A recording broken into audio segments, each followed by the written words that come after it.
बारीदारों की बात हो, डेवलपमेंट की बात हो, कटरा की बात हो, किसी को जरूरत हो रियासी डिस्ट्रिक्ट में, चाहे उस शख्स की बात हो, सोनू ठाकुर जी और उनके बयान हमेशा मशहूर होते हैं जब वो बोलते हैं। आप स्क्रीन पे साफ देख रहे हैं, मेरे साथ समाज सेवक और नेता सोनू ठाकुर बैठे हैं। आज उनसे बेटूक बात करेंगे, क्योंकि कई बार जो वो बोलते हैं उसको क्रिटिसाइज भी किया जाता है और जो उनके फैंस हैं वो उसको पसंद भी करते हैं। मैं हूं हिमांशु शर्मा और आप देख रहे हैं the northern Herald. Sonu ji, स्वागत है आपका N-H-1 में। शुक्रिया हिमांशु जी। सोनू जी, सबसे पहली बात यही पूछूंगा कि कैसा लगता है जब किसी इंसान की, जरूरतमंद इंसान की आप मदद करते हैं? हिमांशु जी, देखिए, बड़ी खुशी होती है कि कोई आदमी, चाहे वो किसी भी तरीके की किसी को ज़रूरत हो, तो वो जब किसी को कोई चीज़ बोलता है तो उसको ये पूरी आस होती है, उसके ऊपर उम्मीद होती है कि वो बंदा हमारी हेल्प करेगा। और जब भी ऐसा कई लोगों को लगता है कि सोनू ठाकुर जी हमारी मदद करेंगे, वो तभी हमें फ़ोन करते हैं। जब हमें वो फ़ोन करते हैं, हमें भी ये खुशी होती है कि हम किसी की मदद करने के लिए माता रानी ने हमें इस युग बनाया हुआ है, और हम जाके वहाँ उस जो भी अपने से जितना हो सकता है इतनी वहाँ मदद करते हैं लोगों की। मदद आप करते हैं, लेकिन उसके बाद जब आप इलेक्शन भी लड़ते हैं तो लोगों के दिमाग में ये आ जाता है कि ये इंसान अपने आप को समाज सेवक कहता है, लेकिन फिर वोट मांगने भी चल पड़ता है, निकल पड़ता है। इसके बारे में आप क्या कहेंगे? देखिए, जो आप बोल रहे हैं कि वोट मांगने भी निकल जाते हैं, वोट मांगने के लिए सिर्फ अकेला सोनू ठाकुर नहीं निकलता, और भी लोग काफ़ी निकलते हैं।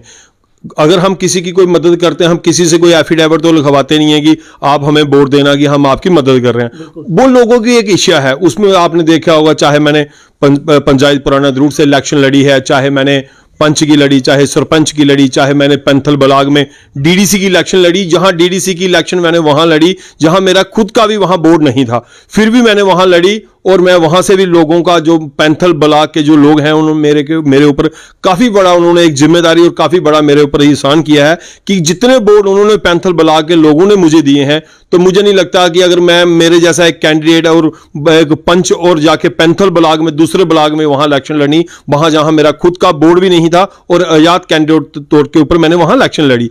रही पूछा जो मुझे आपने कि आपने कहा कि कुछ लोग ये कहते हैं कि पहले तो वो राशन लोगों को प्रोवाइड करते हैं, फिर उसके बाद वो लोगों की एक इच्छा होती है कि लोगों, ये नहीं है कि हम कोई सिर्फ अपनी कॉन्स्टिट्यूंसी में ही हम लोगों को राशन बांटते हैं। अगर मैंने पैंथल ब्लॉक में वहां इलेक्शन लड़ी और पैंथल ब्लॉक में मैंने किसी को कोई किस तरीके की कोई हेल्प नहीं की थी पहले, तो कोरोना के टाइम जब लोगों के साथ मेरी बागवी हुई, लोगों ने मुझे समझा कि ये लोगों को वहां हर जगह पे ये राशन प्रोवाइड कर रहे हैं, जहाँ कुछ जो भी हेल्प हमसे हो पा रही है तो हम कर रहे हैं। अभी आपने देखा होगा, आपके माध्यम से आपने मुझे पिछले दिनों कहा, नारायणा हॉस्पिटल एक जम्मू की एक फैमिली थी, तो वो कोई पुलिस अफसर था, उसकी घरवाली को खून चाहिए था, तो मैंने वहां जाके खून दिया। अभी मैंने जम्मू में जाके तो वोट लेना नहीं है। ये एक लोगों की एक गलत सोच होती है। ऐसे गंदे लोग होते हैं जो ऐसी सोचें रखते हैं कि एक तरफ से किसी को कोई चीज़ देनी और दूसरा, ऐसा कुछ नहीं है। बाकी लोगों का प्यार है, लोग जो मुझे प्यार करते हैं, इसलिए मैं लोगों की इसी बीच में सेवा भी करता हूं। और जब लोगों की इच्छा होती है कि ये सोनू ठाकुर जी हमारे बीच में आए, और कई लोगों, जैसे पैंथल ब्लॉक की मैंने कहा, मैं पैंथल ब्लॉक में काफ़ी लोगों ने आशीर्वाद दिया। उसके बाद मैंने कटरा म्यूनसिपलिटी के अंदर, यहाँ बीजेपी की एक वार्ड थी, वहां मैंने अपना आजाद कैंडिडेट काउंसलर खड़ा किया, वहां से भी मेरा कैंडिडेट जीता मेरे नाम से, और वहां लोगों का प्यार देखिए आप, तब लोगों ने मुझे वहां वोट दिए और काउंसलर मेरा बनाया। और मैं खुद पंच हूं, और मैंने अपने नाम से यहाँ काउंसलर कटरा में वार्ड नंबर 11 में मैंने अगर बनाया, तो लोगों का एक प्यार है, लोग मुझे चाहते हैं, तो इसलिए मेरे कहने से वोट देते हैं लोग। सोनू जी, आज करीब 1 साल हो चुका है जो आप 11 नंबर वार्ड की बात कर रहे हैं, वहाँ काउंसलर जो आपकी तरफ से बनाए गए थे, बीजेपी के खिलाफ और कांग्रेस के खिलाफ आपने वो काउंसिल खड़ा किया था। उसके बाद क्या डेवलपमेंट देखने को मिली है, और क्या आप उस डेवलपमेंट से खुश हैं जो आपके काउंसलर के वार्ड, यानी कि वार्ड नंबर 11 में हुई है? आप देखिए हिमांशु जी, मैं आपको क्लियर बताऊं, आपके चैनल, और आप जैसे मैंने देखा कि आपने थोड़े दिन पहले आपके किसी एक चैनल ने वहां रियासी में न्यूज़ की, उसके बाद आपने उसकी न्यूज़ की तहकीकात की कि क्या वो वहाँ लोगों के काम हुए हैं कि नहीं हुए हैं, चाहे वो रोड का मसला हो, चाहे जिसका।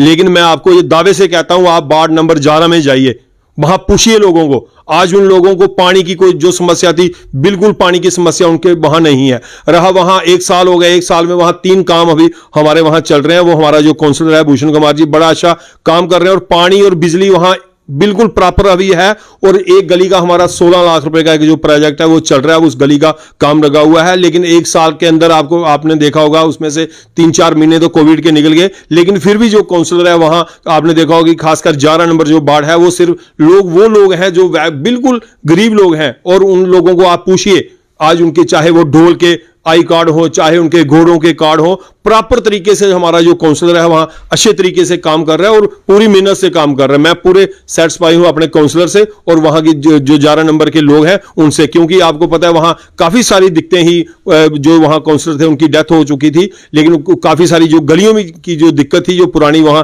छोटी छोटी नालियां बनी हुई हैं, लेकिन उन नालियों को बड़ा किया जा रहा है, वहां काम जो चल रहा है, लेकिन फिर भी वो लोग सेटिस्फाई है। वहां पानी और बिजली आप जब मर्जी वहां जाएं, लोगों को पूछिए कि पानी वहां आ रहा है और प्रॉपर वहां पानी और बिजली की पूरी लोगों को फैसिलिटी मिल रही है।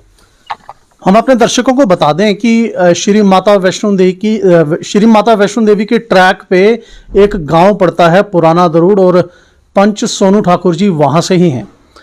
सोनू जी, 2 दिन पहले तकरीबन एक बयान आया और उसमें कहा गया कि जो पुराना दरूड़ है पंचायत बीजेपी ने बनाई है, इसके बारे में आप क्या कहेंगे? नहीं, ऐसा देखिए, बीजेपी ने पंचायत नहीं बनाई, लेकिन ड्यूटी उन्होंने बनाई है। आपको थोड़ा हो सकता है गलत सुना हो, पंचायत नहीं बनाई उन्होंने, लेकिन ये है कि ड्यूटी बनाई है। जम्मू कश्मीर जो स्टेट थी हमारी, वो ड्यूटी बनाई है। जो पंचायत है हमारी वो 2013-14 से हमारी वो फाइल चल रही थी, लेकिन ये आप कह सकते हो कि जैसे रेलवे स्टेशन आके हमारे जो प्रधानमंत्री हैं उन्होंने आके रिबन काटा, और जो हमारी पंचायत पुराना दरूड़ वो काफ़ी देर से पहले हमारी कटरा जो कुंड दरोड़िया पंचायत थी उसके साथ ही, और कुंड दरोड़िया पंचायत इतनी बड़ी थी, उसकी एक थी, अभी उसकी 3 है। एक कुंड दरोड़िया अलग से है, और एक पड़दाल वाली जो या कड़माल वाली है, और एक पुराना दरूड़, वो उसकी 3 पंचायत अलग अलग बनी और काफ़ी जगह पे बनी। और ये आप जरूर कह सकते हैं कि अगर अब बीजेपी की सरकार के टाइम वो वहाँ हुई हो, लेकिन ये इसका जो पंचायत का जो काम था ये बड़ा पहले की फाइल चल रही थी उसका। अगर आप मुझे कहीं बोलोगे वो मैं उसका रिकॉर्ड भी आपको दिखा सकता हूँ। आपका कहने का मतलब कि कांग्रेस के टाइम से ये चल रही थी? हाँ, बिल्कुल 101%। तो आप श्रेय इसका कांग्रेस को देना चाहेंगे? नहीं, ये जो श्रेय है ये पूरे गांव वालों को, सारे गांव वाले हम मिलके वहाँ सेक्रेटरीट में कई बार गए हैं, और वहाँ जाके हमने खुद सारे जो थे उनसे मिलके, और उसके बाद ये यहाँ हमने, क्योंकि ये पहले हम जैसे हमारी पहले पंचायत थी, उसके बाद ये म्युनिसिपैलिटी भी बनी, लेकिन फिर किसी वजह से वहाँ पॉपुलेशन ना कम होने की वजह से फिर इन्होंने इसको चेंज किया। लेकिन आज जो है हमारी जो है वो पंचायत पुराना दरूड़ है, वहाँ हमारे 7 पंच और एक सरपंच है, और वो अलग से एक पंचायत है। सोनू जी, आप बारीदार भी हैं। बारीदारों में जो सियासत है वो करीब 34-35 सालों से चली आ रही है। हर बार बारीदार किसी नए नाम से, किसी नए ग्रुप से, किसी नई वेशभूषा में उतरते हैं श्राइन बोर्ड के खिलाफ, और फिर पॉलिटिक्स शुरू हो जाती है। 2014 की बात आपको पता है, जब प्रधानमंत्री जी ने कहा था कि हम बारीदारों का कोई इशू करेंगे, लेकिन परसों जब BJYM के जो युवा नेता हैं और वो रियासी जिला के प्रधान भी हैं प्रभात सिंह जी, उन्होंने कहा कि ये तो मसला ही कुछ नहीं है, ये 34-35 साल पुराना मसला है। अभी तो श्री राम मंदिर का मसला होने में 492 साल लग गए, ये तो 34-35 साल का। ये तो आपको लगता है कि अभी आपको 400 साल और इंतज़ार करना चाहिए ताकि ये आपका मसला हल हो जाए? नहीं, देखिए, अगर वो कहते हैं कि 492 साल का जो मुद्दा है वो अभी हल हुआ है, तो फिर हमें जो प्रधानमंत्री जी यहाँ 2014 की रैली में आए, और यहाँ जो हमारे MP हैं जो जतिंदर सिंह जी, उनको बोलना चाहिए वो एक आके यहाँ बयान दे दें आपके माध्यम से कि इस 492 साल आप भी वेट करो, तो फिर हम ये जो आप हमारी एजिटेशन है, जहाँ हमारे जो कोर्ट के दरवाजे हैं, जहाँ हम जो लोगों के पास जा रहे हैं, यहाँ ये बीजेपी वाले ही लोगों के घरों में आके लोगों को बोलते हैं कि हम आपका मुद्दा हल करेंगे, तो इसलिए उन्होंने ये बोल देना चाहिए कि 492 साल है उसका वेट करो। उसमें से आप बोल रहे हैं कि 34-35 साल हो गए, वो निकाल के जितने 4.5 साल और बचे हैं तो कर लेते हैं, हम बारीदार वेट करते हैं, फिर तब तक 4.5 साल और। तो आप प्रभात सिंह जी की बात से राफ्ता रखते हैं? हाँ, फिर अगर वो बोल रहे हैं तो फिर अभी क्या करना है, अभी बीजेपी अगर बोल रही है तो वेट करो, तो हम वेट करते हैं इनका। यही अगर मैं बात करूं, थोड़े दिन पहले जो रियासी जिला के एक्स MLA हैं बलदेव राज शर्मा जी, उन्होंने बारीदारों से सहानुभूति जताते हुए ये कहा कि छोड़िए ये कोर्ट वोट और आप हमसे आकर बात करिए, हम आपका हल ज़रूर करेंगे। आप क्या सोचते हैं इस टिप्पणी के बारे में? देखिए हिमांशु जी, मैं आपको बताऊं, बलदेव राय शर्मा जी एक्स एमएलए यहाँ रहे हैं, उन्होंने भी जो बोर्ड लिए थे वो बारीदारों से ही लिए थे और बारीदारों ने ही उनको जिताया था। लेकिन आपने कहा कि मैंने भी वो उनका सुना, उन्होंने कहा कि वो छोड़ें कोर्ट के दरवाजे और हमारी जो लीडरशिप है उनसे मिले। उनकी कौन सी लीडरशिप है वो बताएं, क्योंकि उनके ग्रुप इतने हैं। तो आप मुझे बताओ कौन किससे मिले। मैं आपको, मेरे पास फोटो पड़ी है, मैं आपको फोटो दिखा सकता हूं। जितेंद्र सिंह जी के साथ मिलवाया बलदेव राय शर्मा जी ने। हमारे यहाँ कोडली, बागा, सिरला और कटरा के काफी, कोई मेरे ख्याल में 10 के करीब लोग थे डॉक्टर जितेंद्र सिंह जी से, जब वो क्या नाम एमएलए थे बलदेव राय शर्मा जी, तब मिलवाया था जाके। उसके बाद 2014 की रैली में प्रधानमंत्री जी खुद आके बोल गए हैं। उसके बाद जो यहाँ जो पहले एक्स एमएलए थे उनको बोला। फिर इनका जो देखिए आप, कितनी हमारी बारीदार भी 492 साल वेट तो करना पड़ेगा। क्योंकि मैं आपको बताऊं, हमारी जो कमेटी थी, हमारी कमेटी ने वहां जो डिस्ट्रिक्ट प्रेसिडेंट है उनको मेमोरेंडम दिया। तो आप किसी मीडिया वाले ने, जहां आपने पूछा, तो उन्होंने हमारा जो मेमोरेंडम है वो अभी तक पढ़ा ही नहीं। तो हमारा वो 492 साल लग सकते हैं, क्योंकि जब तक उन्होंने वो अभी तक पढ़ा नहीं है। जब उनके पास टाइम होगा वो पढ़ेंगे, पता नहीं कब पढ़ेंगे। तो इसलिए हो सकता है उनको टाइम लगे। लेकिन बलदेव राय शर्मा जी ने जो कहा कि भाई हमारी जो लीडरशिप है उनसे मिलना चाहिए। कौन सी लीडरशिप, वो हमें आपके अगर दोबारा आप इंटरव्यू करें तो हमें बताएं कि वो कौन सी लीडरशिप के लिए कह रहे हैं। तो हम अपनी कमेटी और हम अपने लोगों से बात करेंगे कि उनसे किनसे मिले। बलदेव राय शर्मा जी खुद वो है, तैयार हैं। वहां सरब सिंह जी हैं, नंदा जी हैं, शील मगोत्रा जी हैं, कितने कोई नाम लूं तो ठीक है ना। इतने नाम लेके तो जी ज्यादा सिर चढ़ जाएंगे, इसलिए मैं कह रहा हूं कितने नाम लेने हैं।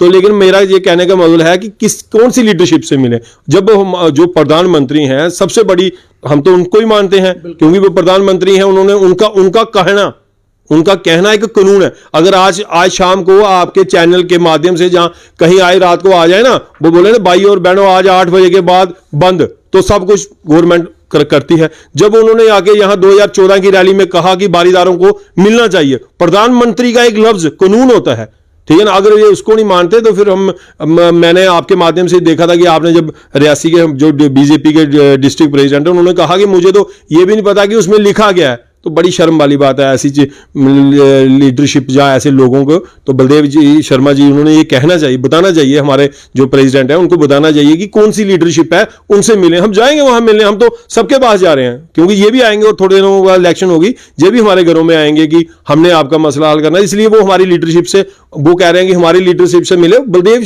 राय शर्मा जी, जब आपका कहीं इंटरव्यू हो तो वो हमें बताएं, नहीं तो हम उनके पास जाएंगे, हमें बताएं कि किससे मिले। डॉक्टर जितेंद्र सिंह जी तो मुझे लगता है कि काफी बार मिला हूं मैं। मैं आपको बताऊं, बाली रिजॉर्ट में वो आ रहे थे रियासी से, तो हम वहां हमारी जो काफी सारे जो बारीदार थे वहां मिले उनको। तो उनसे बड़ी तो हमारे को लीडरशिप तो कोई यहां दिखती नहीं है, क्योंकि प्रधानमंत्री और डॉक्टर जितेंद्र सिंह जी, इनसे ऊपर तो अभी कोई है ही नहीं। तो बाकी जो नीचे तो इनके कोई 3600 सेल बने हुए हैं, तो इतने सेलों से मिलते मिलते हमारी सेल भी खराब हो जाएंगे। तो इसलिए जिनसे हमने मिलना है उनसे हमने मिले हुए। बाकी इन्होंने क्या कहना है क्या नहीं कहना, तो इसके लिए इनको ही पता होगा। सोनू ठाकुर जी का साफ कहना है, अगर बलदेव राज शर्मा जी जो एक्स एमएलए रियासी हैं, अगर वो देख रहे हैं या इस इंटरव्यू को आने वाले समय में सुनेंगे, तो कृपया बारीदारों को बता दिया जाए कि किस लीडर से मिलना है, क्योंकि 492 साल ये लोग वेट नहीं कर सकते। ये चाहते हैं कि जल्दी से जल्दी हल हो जाए। अब बात करते हैं डेवलपमेंट की। बड़े बड़े प्रोजेक्ट्स आ रहे हैं, 6 लेन्स आ रही हैं, मिथाइल पार्क आ रहे हैं। और जब हमने बलदेव राज शर्मा जी से ही पूछा तो उन्होंने कहा कि जो ये 6 लेन है और मिथाइल पार्क है और ये हेलीपैड्स बनेंगे, इसके लिए ज़मीन एक्वायर की जाएगी दरूड़ वाली साइड, ताराकोट वाली साइड। तो फिर हमने उनसे पूछा कि उससे क्या मार्केट भी अंदर आएगी उसके। तो उन्होंने कहा कि अब समय आ चुका है कि जो पुराना दरूड़ के लोग हैं वो अपनी मुट्ठी खोलें, डेवलपमेंट में अपना सहयोग दें, क्योंकि जो मुआवजा होगा वो 4 गुना ज़्यादा होगा और हो सकता है कि 8 गुना भी हो जाए। आप पुराना दरूड़ के पंच हैं, आप निवासी हैं पुराना दरूड़ के, चप्पे चप्पे को अच्छी तरह से जानते हैं, और पुराना दरूड़ ऐतिहासिक ट्रैक में अपना एक नाम रखता है, ट्रैक वहीं से गुजरता है। आप उनकी टिप्पणी पे क्या कहेंगे? देखिए, मैं आपको बताता हूँ, आज आपने जो ज़्यादातर मुझे जो सवाल पूछे हैं बलदेव राय शर्मा जी को ही लेके पूछे हैं। मुझे आप ये बताओ, बलदेव राय शर्मा जी कह रहे हैं कि द्रूर के लोगों को मुट्ठी खोलने पड़ेगी। वो तो हम खोल देंगे, वो बोलेंगे खोल देंगे, क्योंकि उनको जो नशा है ना वो भी मेरे ख्याल में कम नहीं हुआ है। कि वो कह रहे, जो वो बातें कर रहे हैं, वो जो एमएलए थे ना तब, ये तब की बातें हैं। आप मुझे बताओ, ठीक है हम द्रूर वाले जमीनें देंगे, वो मुट्ठी खोलें। आपने उनको ये पूछा कि अभी तक नारायणा हॉस्पिटल के साथ जो कॉलोनी है, अभी तक उनको मालकाना हक नहीं मिले। हमारी खुद बारीदारों की निहारका के साथ हमारी करोड़ों रुपए की जमीन है, 40,000 रुपया किनाल ले गए हैं। क्या किया उन्होंने उसके लिए? आज वो बोल रहे हैं कि मारा एक मुट्ठी खोलो, तो मुट्ठी वो पहले नंबर द्रूर की तो खोल रहे हैं, पहले कटरा की खोले। बस स्टैंड तो अभी तक उन्होंने शिफ्ट कराया नहीं। कितने देर से वहां न्यू बस स्टैंड का काम के लिए वो है, वो इन्होंने खोला नहीं। अभी द्रूर के लोग कौन सी मुट्ठी खोले, जहां वो बोल रहे हैं कि 500 कनाल जमीन है। 500 कनाल वहां ताराकोट में जमीन कहां है? ठीक है ना। ये सिर्फ लोगों को बेवकूफ बनाने वाली बात है कि वहां पार्क बनेंगे, वहां ये होगा, वो वहां होगा। सिर्फ वो जो रोड आ रहा है वो सिर्फ उस ताराकोट जो मार्ग है उसके साथ जोड़ दिया जाएगा। मेरे पास भी वो नोटिफिकेशन पड़ी हुई है। 105 कनाल जो जमीन है वो श्राइन बोर्ड वहां को एक्वायर कर रहा है। उसके लिए वहां वो एक स्टैंड बनाएंगे और वहां से वो अपनी ताराकोट से यात्रा ले जाएंगे। ना वहां कोई ऐसा पार्क बनेगा। आप मुझे बताओ, आप इतनी देर से मैं सुनते आ रहा हूं कटरा में, पता नहीं वो जब वो डॉक्टर निर्मल सिंह जहां डिप्टी सीएम थे तो कटरा में पता नहीं कौन सा बाजार बनेगा। तो वो तो आपने देखा, आप रोज न्यूज लगाते रहते हैं। जैसे आपने मुझे पूछा 11 नंबर वार्ड, तो आप पूरे कटरा में घूमते रहते हैं। क्या कौन सा कटरा में कौन सी सिटी आप बोल रहे थे, कौन सी सिटी, आईकॉन सिटी, पता नहीं कौन सी बनी। हाँ, कौन सी सिटी बनी? वो बन गई सिटी? मुझे बताओ ना। आप भी सारे कटरा में घूमते रहते, कौन सी सिटी बनी? ये सिर्फ बोलने आप भी आजकल हम देखते रहते हैं कि कटरा के जो चेयरमैन हैं उनके साथ आपकी काफी तस्वीरें आती हैं, तो आइकॉनिक सिटी के बारे में कभी आपकी डिस्कशन हुई है उनके साथ? देखिए मेरी बात सुनिए, चाहे वो बीजेपी के शशि गुप्ता जी हों, चाहे उसके बाद जो भी हो, फोटो मेरी अभी आपके साथ होगी तो मैंने NH बंद ज्वाइन तो नहीं ना किया। अभी मेरा कहने वाला कि हम सोशल आदमी हैं, हमने सबके साथ उठना बैठना है, लेकिन गलत कोई करेगा उसको सोनू ठाकुर कभी बर्दाश्त नहीं करता। चाहे वो आपने पिछले दिनों देखा होगा कि वैष्णो देवी में कितना बड़ा हादसा हुआ, आपने देखा होगा कितना बड़ा हादसा हुआ। और वैष्णो देवी ट्रैक से मैं जुड़ा हूं, वैष्णो देवी ट्रैक से जुड़ा हूं। अगर वैष्णो देवी में इतना बड़ा हादसा हुआ तो अगर आप कहीं देखोगे ना, आप सोचोगे कि मैं वहां रहने वाला हूं, मुझे 24 घंटे श्राइन बोर्ड की, या श्राइन बोर्ड को मेरी जरूरत होती है कि मैं श्राइन बोर्ड के गीत गाऊं। जैसे और कटरा वाले कुछ लोग गीत गा रहे थे, सोनू ठाकुर किसी के गीत नहीं गाता। अगर जो गलत करेगा उसको हम कभी बर्दाश्त नहीं करेंगे, जो ठीक होगा उसके लिए पूरी उसकी सपोर्ट करेंगे, चाहे वो किसी भी पार्टी से हो, अच्छा आदमी हो, उसकी हम सपोर्ट करेंगे। फोटो आप लोग ही खींचते हो, आप लोग ही दिखाते हो, लेकिन ये है कि जो अच्छा करेगा उसकी हम पूरी सपोर्ट करेंगे, जो गलत करेगा उसको कभी बर्दाश्त नहीं किया जाएगा। कटरा वाले कौन गीत गाते हैं, किसके गीत गाते हैं? नहीं देखिए, आप देखिए, आपने अभी जैसे मुझे कई सवाल पूछ रहे हो, आप मुझे बताओ कि अभी जो कटरा में इतना बड़ा हादसा हुआ, आपने देखा कि किसी भी एक लीडर ने श्राइन बोर्ड के खिलाफ नहीं बोले कि वैष्णो देवी में अगर 12 लोगों की मृत्यु हो गई, कैसे हो गई? अभी तक आप मुझे बताओ। कई लोगों ने कहा कि महाराज ये कमेटी बड़ी अच्छी बनी है, बड़ा यकीन है हमें, महाराज बड़ी अच्छी। गवर्नर साहब अच्छी क्या करनी है उनको, क्या अच्छी है? आज 7 दिन का टाइम लेके 20 दिन हो गए, आज कितनी 19 तारीख है, तो अभी तक उस कमेटी की अभी तक कोई रिपोर्ट नहीं आई। पूछा उन्होंने जाके वहां? लेकिन आपने भी तो नहीं पूछा अभी तक।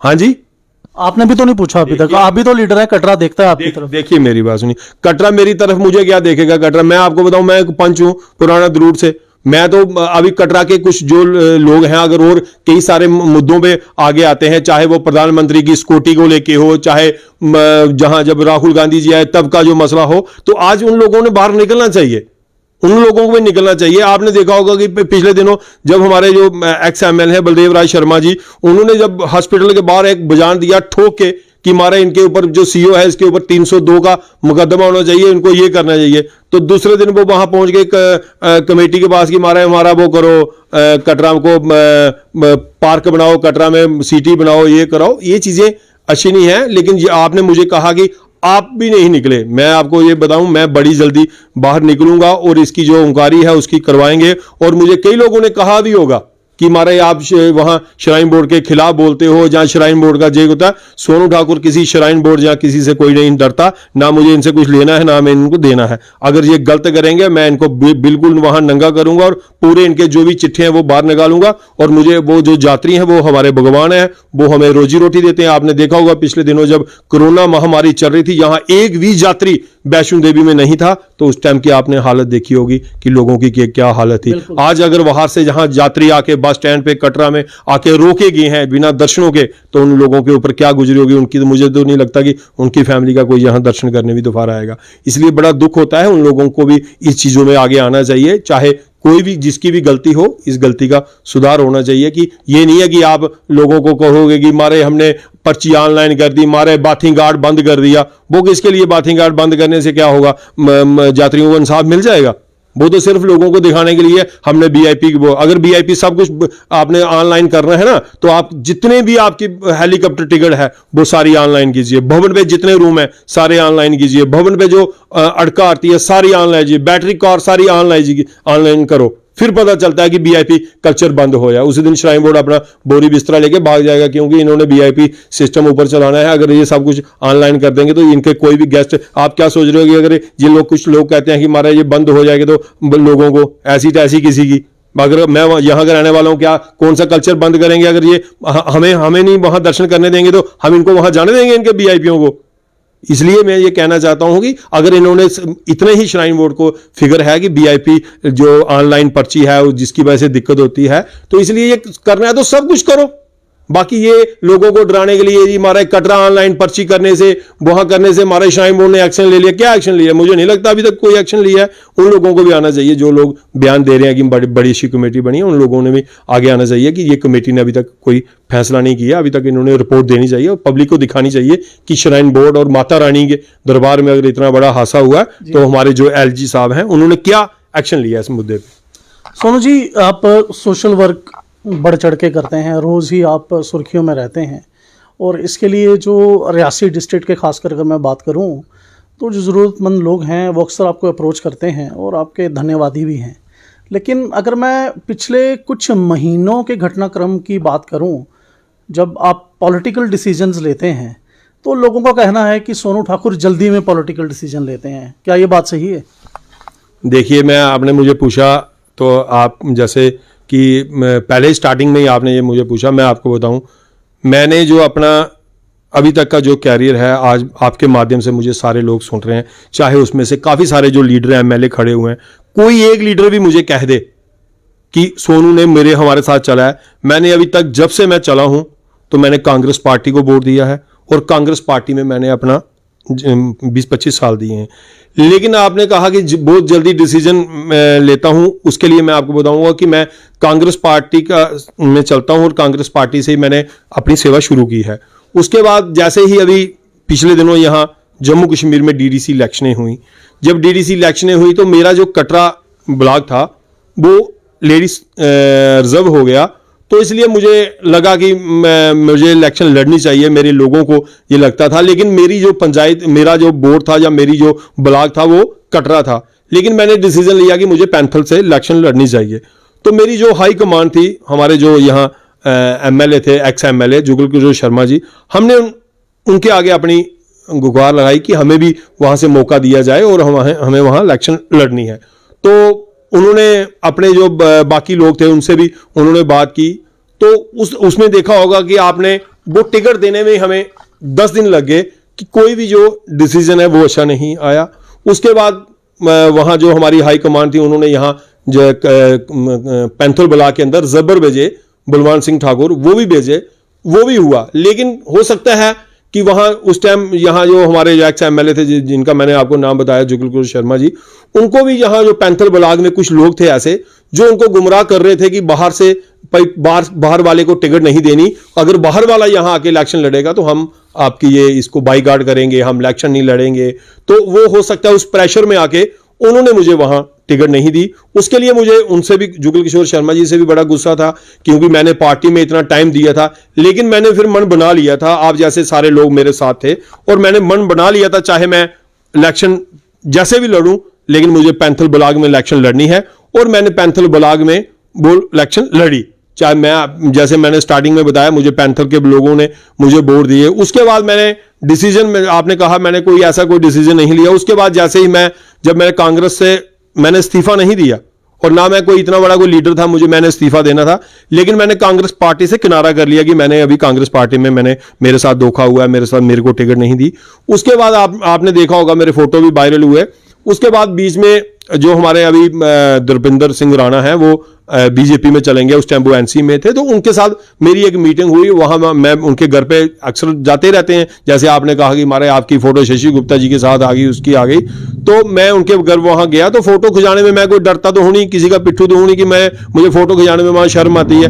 तो वहां उनके घर में काफी लोग बैठे थे, हम भी वहां बैठे थे, कई लोग फोटो खींच रहे थे, वहां खींची, लेकिन मैंने कहीं एनसी का झंडा उठा के फोटो नहीं खींची, जहां मैंने कोई कांग्रेस छोड़ के झंडा नहीं खींची, लेकिन मुझे कांग्रेस से विरोध था और मुझे गुस्सा था। उसके बाद जैसे ही मैं यहां आया और मुझे अपनी जो हाई कमान है, हमारे जो यहाँ एक्स सीएम रह चुके हैं गुलाम नबी आजाद साहब, उन्होंने मुझे अपनी जम्मू में अपनी कोठी पे बुलाया और मेरी वहाँ सारे गिले शिकवे जो थे मैंने उनको अपनी बताया। उसके वहाँ जब मेरी ये बात हो रही थी, वहाँ जुगल किशोर शर्मा जी भी वहाँ मौजूद थे, उन्होंने भी अपनी गलती को माना कि आजाद साहब के सामने कि मेरी से गलती हो गई है वहाँ टिकट उस टाइम देने में। हो सकता है उस टाइम मैं किसी के बातों में आ गया, लेकिन मुझे उस टाइम ऐसा मैसेज नहीं लग रहा था कि, तो लेकिन इसने बड़े अच्छे वहाँ बोर्ड लिए हैं और जो भी गलती है उसको सुधारना है। और जो भी उनसे हमारी आजाद साहब से बातें हुई, उसके बाद मैं जहां वहां जिस पार्टी में था और जहां था वहां ही रहा। मैं कोई डिसीजन ये नहीं लिया कि मैं किसी दूसरी पार्टी में वहां चले जाऊं। अब नाराजगी दूर हो गई है। हाँ, जब मेरी आजाद साहब से मेरी मीटिंग हुई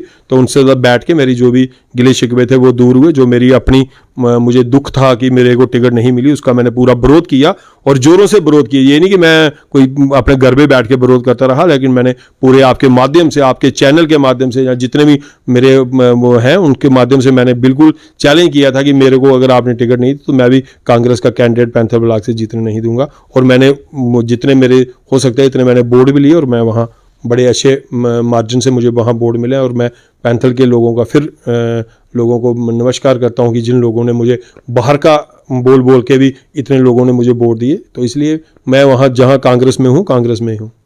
सोनू जी, पुराना दरूर से आप हैं जैसे हमने भी कहा, लेकिन कटरा में भी आप काफ़ी राफ्ता रखते हैं, रोज़ कटरा में आपका आना जाना रहता है। पॉलिटिकल लीडरशिप के साथ उठना बैठना, सोशल वर्कर्स के साथ उठना बैठना, मीडिया से आप रूबरू होते रहते हैं।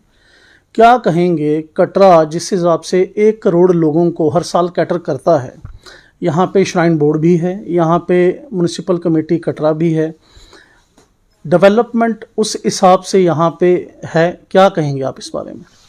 देखिए, अगर आप डेवलपमेंट के मसले में आप बोलोगे तो ये डेवलपमेंट इतनी नहीं है जितनी होनी चाहिए।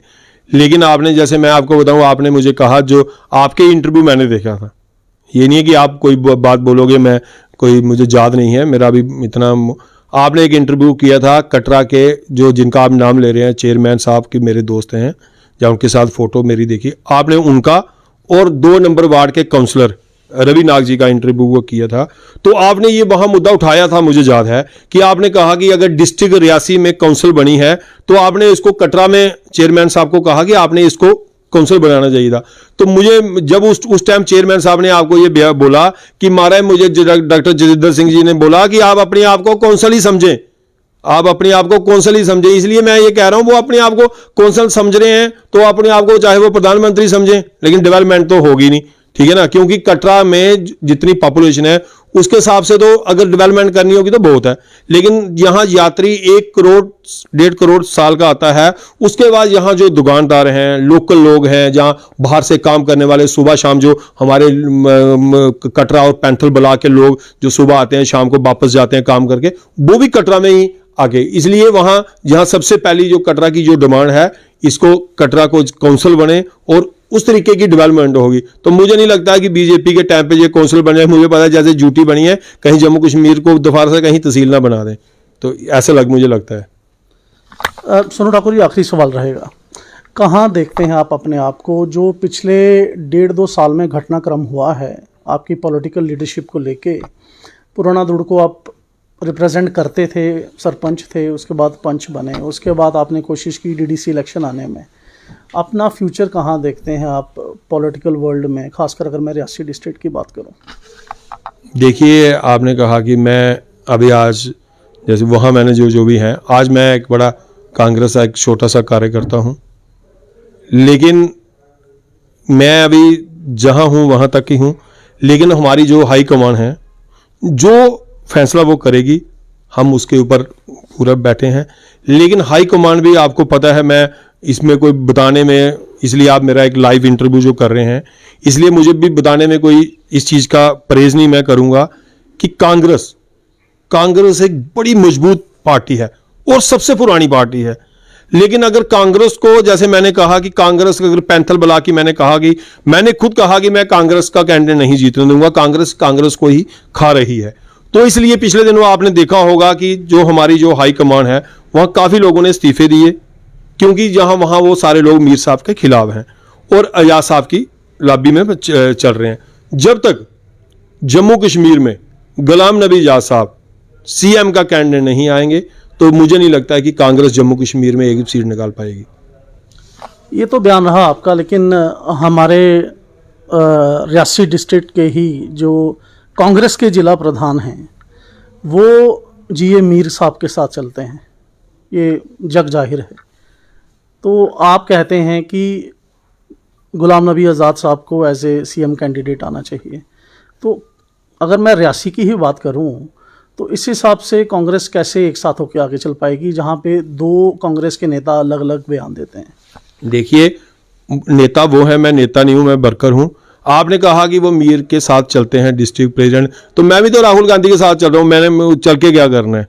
पहले नंबर तो पब्लिक साथ होनी चाहिए, उसके बाद लोगों का एक पूरा एक सिस्टम होना चाहिए। आप क्या कहते हैं, उनके साथ पब्लिक नहीं है? नहीं, मेरी बात सुनिए ना। अगर मेरी बात आप मुझे बताइए, जैसे यहाँ 3-4 बार प्रोग्राम हुए, जब तक मान के चलो जुगल किशोर शर्मा जी और जो डिस्ट्रिक्ट प्रेसिडेंट है, वो अगर एक मंच पे इकट्ठे नहीं होंगे, तो मुझे बताओ जो हमारा वर्कर है वो तो खज्जल ही हो रहा है ना, वो किसके पास जाएगा? अगर वो जाता है जुगल किशोर शर्मा जी के पास, तो वो हम डिस्ट्रिक्ट प्रेसिडेंट नाराज हो जाएगा। अगर डिस्ट्रिक्ट प्रेसिडेंट के पास जाता है, तो जुगल किशोर शर्मा जी नाराज हो जाएंगे। तो आज जैसे आप देखिए, जो आजाद साहब की लॉबी में वहां उनके रैलियों में जाता है, तो मीर साहब उनसे नाराज हो जाते हैं कि ये आजाद साहब के पास क्यों चला गया। तो इसलिए लोग क्या करेंगे? लोग तो परेशान है ना। अभी सारे सोनू ठाकुर तो है ही नहीं कि वो सामने आके खुल के 4 बातें रखते। ये मुझे पता है कि गुटबाजी, मैंने अभी नहीं मैं बोल रहा हूं, मैं 2-3 साल से बोल रहा हूं, कांग्रेस में बड़ी गुटबाजी है।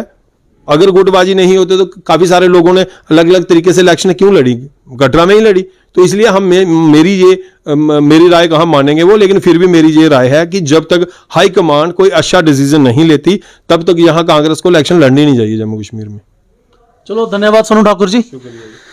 सुना आपने कि जब तक कांग्रेस की हाईकमान कोई डिसीजन नहीं लेती, जब तक यूनाइट कांग्रेसी यहाँ पे नहीं होते, तो सोनू ठाकुर जी का कहना है कि कांग्रेस को यहाँ इलेक्शन ही नहीं लड़ना चाहिए। इन्होंने तो अपने बयान में अभी हमारे कटरा म्यूनिसिपैलिटी के चेयरमैन को प्रधानमंत्री तक घोषित कर दिया। लेकिन जो असल बात है वो यही है, सोनू ठाकुर का कहना है कि बारीदारों को जो मुद्दा है, वो प्रधानमंत्री ने जो कहा था, उनके कहने पर जल्द से जल्द, हालांकि अब 7 साल हो चुके हैं, हल होना चाहिए। और जो डेवलपमेंट की बात है, इनका कहना है कि अभी स्तर नीचे है, अभी डेवलपमेंट जो है उसको और ज़्यादा स्पीड की ज़रूरत है। लेकिन इसके लिए फंडिंग कमेटी बनकर नहीं, काउंसिल बनकर आएगी, जब यहाँ पे कटरा म्युनिसिपल काउंसिल बनेगी। ऐसे और नेताओं के साथ, पर्सनालिटीज़ के साथ, जो कटरा ब्लॉक में या रियासी डिस्ट्रिक्ट में अपनी बात में कोई दम रखते हैं, उनके साथ हम आपको मिलवाते रहेंगे। तब तक मुझे दीजिए इजाज़त। मैं हूं हिमांशु शर्मा, कैमरामैन प्रदीप सिंह के साथ, और आप देख रहे हैं द नॉर्दर्न हेराल्ड।